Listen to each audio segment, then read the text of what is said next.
Hello guys, and welcome to this informational video on Mana and Artifice. So in this mod, when you get to tier 3, you have to join a faction, and in this test world I have joined the Fairy faction, and I'm going to be showing you guys the ritual of Sanctum Invocation. So this ritual you have to cast in tier 3, and this ritual requires 4 mythic focuses, a mote of fire, air, water, magic, and earth in this shape on the ground, as you can see right here. There, you can see a little bit more clearly now. And then after you click it with the Vintium Dust, it will tell you where each respective item goes. And then you click it with the Purified Vintium Dust, casting the ritual. And this ritual does not require you to draw any shapes, so it just absorbs all the materials, leaving you with a Sanctum block. Now, in this world, I went to tier 3 as the Fairy faction, so when I right-click, it will show the outline of the Fey Court Sanctum. Now, it will give you this little tooltip here that multi-block visualization only shows one layer at a time, but you can change it or clear it by clicking buttons near your character. So if we look by our character, there are two things. You can clear the visualized multi-block, which just gets rid of it, or you can switch it to showing the entire thing, or just the current layer you are working on. This makes it so that if you're like, oh, I need to, say, hang up these lanterns, but you don't know which block you have to hang them onto, then you can just switch between them, because when you get to this layer, it will only show you the edge of the lanterns, which is not very helpful, because then you have to put the chain down, and then the moment you put the chain down, then you have to break whatever block you're hanging out the lanterns off before, and then the lanterns pop off, and then pretty much everything gets all messed up. You alternatively also could see what the multi-blocks look like if you click on that little eye icon and then you right click, and then you can build other faction sanctums as well, which is really cool. However, these sanctums also have a similar thing where you can clear the visualized multi-block. Now you guys may be asking, hold up, then what's the importance in building the sanctum ritual? Well, you see, if you build a sanctum without using the ritual, you won't gain the benefits. So this sanctum block is what makes it so that you gain the benefits of the ritual. Every sanctum additionally will say it's materialist, and here I'm going to be showing how to build every single sanctum. I am going to be starting with the council sanctum and then going down in the order that they are shown in the book. So first I'm going to need to grab all the materials shown here. However, before I show you guys how to build each of the sanctums behind me, I should say the actual benefits of building a sanctum. So when you have a fully completed sanctum, such as the one behind me of the faction that you are in, you will gain this buff up here. This is the Allied Sanctum buff. According to the book, this buff will increase your spell casting damage and make buffs or positive effects given from spells last longer. And additionally, for the undead faction, mobs killed near the sanctum will yield significantly more souls. For those of you who don't know, the undead faction uses souls instead of mana, which don't regenerate naturally, meaning that if you build this sanctum near a mob farm, it makes it significantly easier to regain it. For this, we are going to need 28 arcane stone, 48 arcane stone stairs, 4 braziers, 4 Vintium stone, 8 Vintium stone pillars, a chiseled Vintium stone, 4 Vintium stone walls, 4 arcane stone pillar, and 4 soul sand, as well as a flint and steel to create the soul fires. Okay, I have now gathered up all of the materials, and now I am going to click the visualize multi-block in world button, making the multi-block structure show up. If you are a part of the Wizards Council, then you will simply right-click on top of the Sanctum block. However, because I'm a part of the Fey faction, I will be building this Sanctum over here. Actually, this is off by 1 block. I'm going to fix that. It is also occurring to me while looking at this, we are going to be needing some wizard chalk. If you look at the visualized multi-block, you need some wizard chalk to be drawn on these locations. However, let's first begin by building the first layer. So in this first layer, you put down your chiseled Vintium stone, as well as quite a bit of your arcane stone, and then you put your arcane stone stairs around the edges as shown here. And while I am continuing to build this outline, this actually would be a good time to say that if you pay attention to the top middle of my screen, you can see that there's this little progress bar up here. And that progress bar will tell you how close we are to being done. So as you can see, we are 61 blocks done with this council sanctum. So now we're at the layer where we put down 4 Vintium stone pillars, as well as drawing this portion with the wizard chalk. Actually, this is a good demonstration of, so I misplaced a block here. You can actually see the wizard's chalk right here, as well as where this was supposed to, oh, wait a minute. None of these are right. This actually is a perfect demonstration of what happens when you build the thing wrong. So when you build it wrong, you can actually see the outline of the actual block. If we do a little comparison here, this is what a pillar looks like normally, and this is what it looks like when it has the outline of another block on the inside of it. So as you can see, this is actually arcane stone pillars, because I put it down and now it has continued to do the progress. And also, if you do put stuff down, you can see the wizard's chalk through it, and the symbol for the wizard's chalk does not matter at all. Now, before I continue, I probably should describe, so arcane stone can be chiseled into the pillars, etc.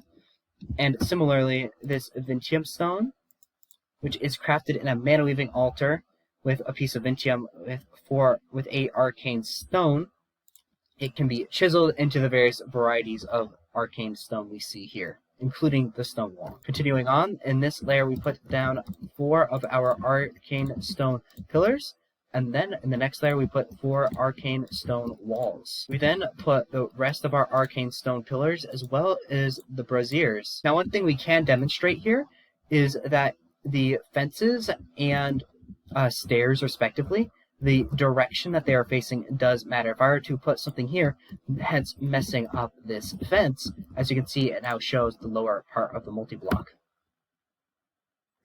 Now, this is one such part where it is a good idea to show the rest of the structure, because now you can see the block the brazier is going to be hanging off of is a Vintium stone. And that Vintium stone goes from soul sand, arcane stone stairs, Vintium stone, and then brazier, making it so that you don't have to break this block. I mean, braziers can float, but if it were, say, a lantern, it would be an entirely different story. Actually, I'm just going to continue building this layer here. So this layer consists of soul sand, capping each of these pillars, surrounded by some arcane stone stairs, and all of these separate sections are all connected with Vintium stone. And hanging off of all that Vintium stone is the braziers. And then you take a flint and steel, and then you light all of that soul sand, and now we have a completed sanctum. This is what your finished arcane sanctum should look like. Here's what it looks like without the toolbar and etc. And I'm just going to pan around a little bit so you guys can see it from all angles.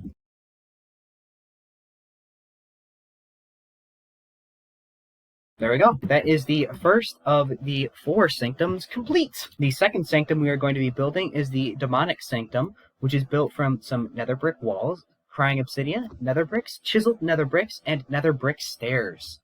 We also are going to be needing some netherrack and fire, which is not shown on this ingredient list. And I'm pretty sure this one also, I'm pretty sure all of them actually require some wizard's chalk at some point. Now that I've gathered our materials, I'm going to visualize this multi-block as well, and you can see the aforementioned fire poking out from the edges. Okay, now with it set down, we can get to building. So this first layer will first of all involve you putting down some netherrack just below where you intended to build the sanctum, because you are going to be needing to light some fires here. I'm going to start by lighting up these flames, and here we go. Continuing on, you also put the 9 crying obsidian in the center, surrounded by a single chiseled nether brick, as well as 3 more nether bricks. And you then, just like the wizard sanctum, surround the edges of this with some nether brick stairs. Now with that layer finished, we are now going to draw some wizard chalk on the corners of this, as well as putting down some nether brick walls. We are then going to continue by building up these nether brick walls even further until they become 4 blocks tall. And then you are going to need to put an additional side block on each of those. and then put some sets of chiseled nether bricks on the edges of them, as well as some more wizard's chalk on the top of these pillars. And that is the completed demon sanctum.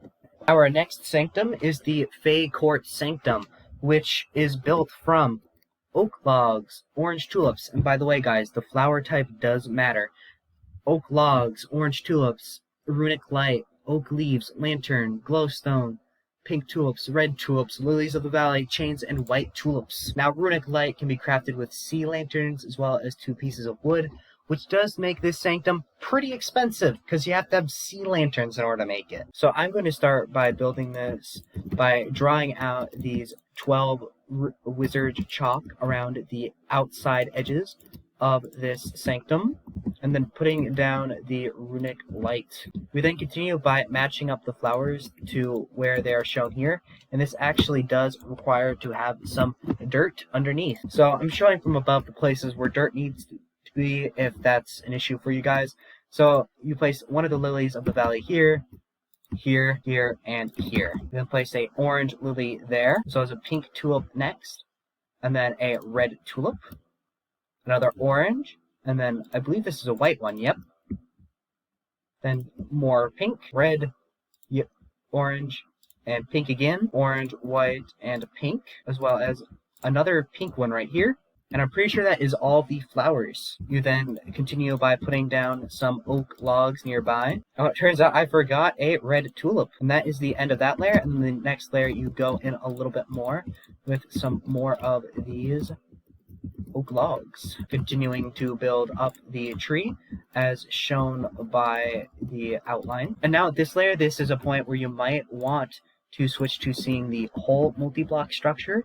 So then you can put down the lanterns and the chains, which is the one thing from the material list I forgot to grab into my inventory. And then you might want to just finagle around a little bit in order to try to put the correct blocks around the area. For example, I put a oak block there, followed by the chain, followed by the lantern. And now that I've got those lanterns in place, I'm now going to hide the multi-block because I can't see anything because of all the tree that is in the way. And actually here I'm going to show the multi-block again because this lantern requires a oak log that way to be placed right there. And then we continue to build up the tree. Now, annoyingly for the next portion, the orientation of every single portion of the tree matters, which means that you have to make sure that you're putting it on the correct side of the block, and you also have to put some glowstone in there. And then you just continue to build up the tree until you get all the way to the top. I will say this much, I do find this sanctum to be the coolest looking out of them, especially considering that it does look pretty close to an actual tree. However, this is the most annoying one to build, given the fact that you have to get every single oak log in the correct positioning. So I do kind of wish that, especially the ones on the inside, it didn't matter which way the logs were facing. But beyond that, I'm just going to move back and do another pan around of this sanctum.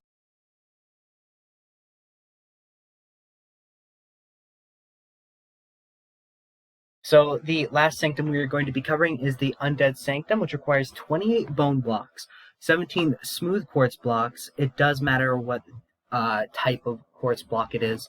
You can't use normal quartz, unfortunately. A few soul torches, soul lantern, some smooth quartz stairs, a chiseled quartz block, as well as some chains. You also do need some soul sand and flint and steel, as there are some soul flames in this structure. Here we go. And from the very beginning, we can see that those soul flames that need to be placed down. So once you place down all of your soul sand, remember to light the flint and steel on top of them. And then you put down some smooth quartz blocks in here, as well as 4 chiseled quartz blocks. You also set down some bone blocks in the corners facing upwards, much like the oak logs. It does matter which direction they are facing.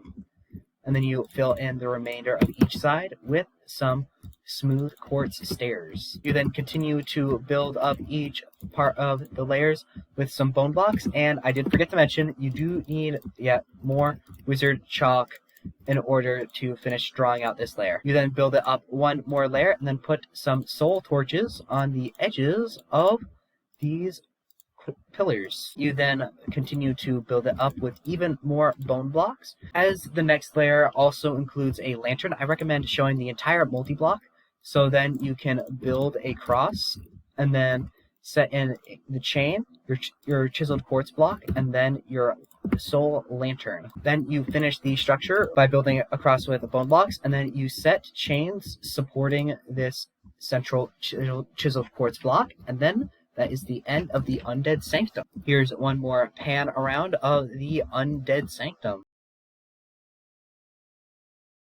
So I hope that you guys have enjoyed this video on all the various sanctums in the Mana and Artifice mod, and I hope that you guys have a very good day. And remember to put any questions in the comment section.